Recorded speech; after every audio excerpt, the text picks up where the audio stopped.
Ya, dan berikutnya kita simak sejumlah informasi terpopuler di cnbcindonesia.com sepanjang hari ini. Di informasi yang pertama datang dari fenomena warga negara asing yang kabur dari tanah air dan kembali ke negara asal mereka. Nah, setelah warga negara Jepang, Korea Selatan, Taiwan hingga Arab Saudi, kini warga negara China juga melakukan hal yang sama.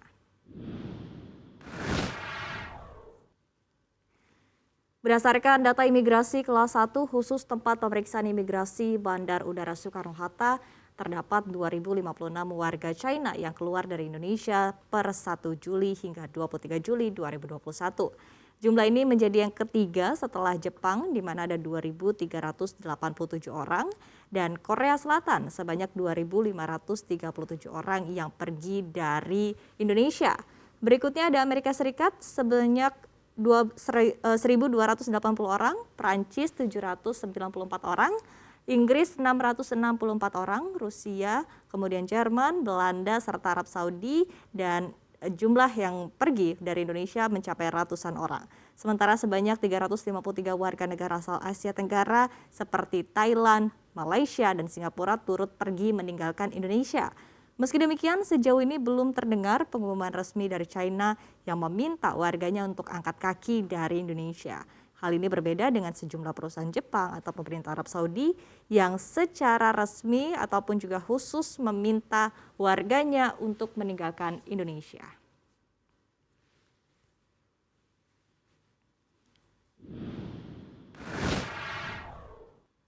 Dan kita beralih ke informasi lainnya, di mana Bursa Efek Indonesia resmi mencabut surat persetujuan anggota Bursa PT Kresna Sekuritas dan efektif berlaku per hari ini Rabu 28 Juli 2021. Direktur BI Christian Manulang menyebutkan pertimbangan pencabutan keanggotaan Kresna Sekuritas lantaran karena sebelumnya telah disuspensi atau dihentikan sementara selama lebih dari 90 hari berturut-turut. Adapun Kresna Sekuritas yang merupakan bagian dari grup Kresna telah menjadi anggota bursa sejak 31 Juli 2015. Menurut catatan CNBC Indonesia, sebelumnya Otoritas Jasa Keuangan atau OJK sudah meminta untuk melakukan langkah-langkah perbaikan atas pelanggaran yang ditemukan dalam pemeriksaan kepatuhan PT Kresna Sekuritas. OJK pun sudah menghentikan sementara kegiatan usaha Kresna Sekuritas terhitung 23 Oktober 2020 dan Kresna Sekuritas dilarang melakukan kegiatan usaha sebagai penjamin emisi efek atau perantara pedagang efek hingga perbaikan menyeluruh atas temuan terkait fungsi pemasaran yang tidak memadai. Di mana dalam temuan tersebut terdapat transaksi pada rekening efek nasabah tanpa dilengkapi instruksi nasabah. Selain itu ada pula temuan terkait pelaksanaan penyelesaian transaksi yang tidak memadai.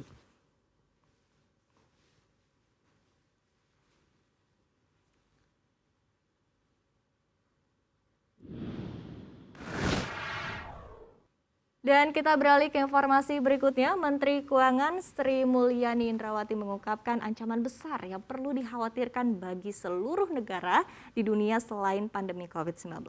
Ancaman tersebut adalah perubahan iklim.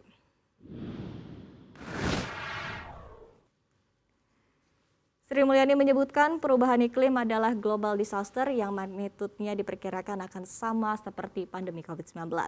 Namun yang membedakan dari kedua bencana ini adalah COVID-19 muncul tanpa peringatan dan penyebarannya sangat cepat hingga ke seluruh dunia. Sementara perubahan iklim adalah ancaman bencana nyata di kemudian hari berdasarkan penelitian oleh para ilmuwan di dunia.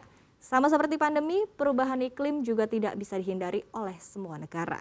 Ia pun menambahkan, sama seperti pandemi, negara yang paling tidak siap dari sisi sistem kesehatannya, sisi kemampuan fiskalnya, dan sisi disiplinnya akan terkena dampak yang paling berat.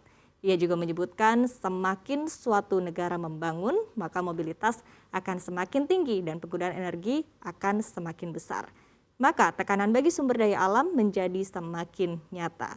Untuk itu seluruh negara di dunia perlu mempersiapkan kebijakan untuk memitigasi dampaknya.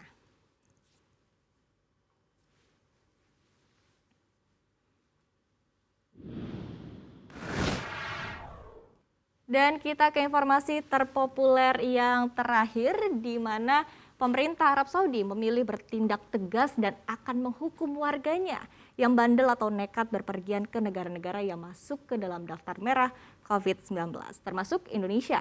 Warga yang melanggar akan dilarang melakukan perjalanan selama 3 tahun. Hal ini diberitakan oleh media lokal Saudi Press Agency mengutip sumber Kementerian Dalam Negeri. Langkah ini merupakan upaya baru negeri Raja Salman untuk mengekang penyebaran virus corona, terutama varian Delta. Kementerian Dalam Negeri menekankan bahwa warga negara masih dilarang berpergian secara langsung atau melalui negara yang belum bisa mengendalikan pandemi, di mana jenis varian Delta telah menyebar. Seorang pejabat Kemendak menyebutkan siapapun yang terbukti melanggar akan dikenakan hukuman berat, yaitu dilarang berpergian selama 3 tahun.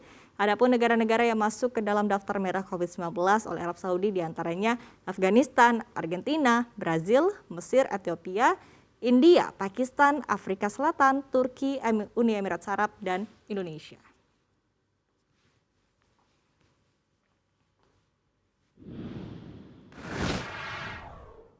Ya, demikian sejumlah informasi terpopuler di cnbcindonesia.com sepanjang hari ini dan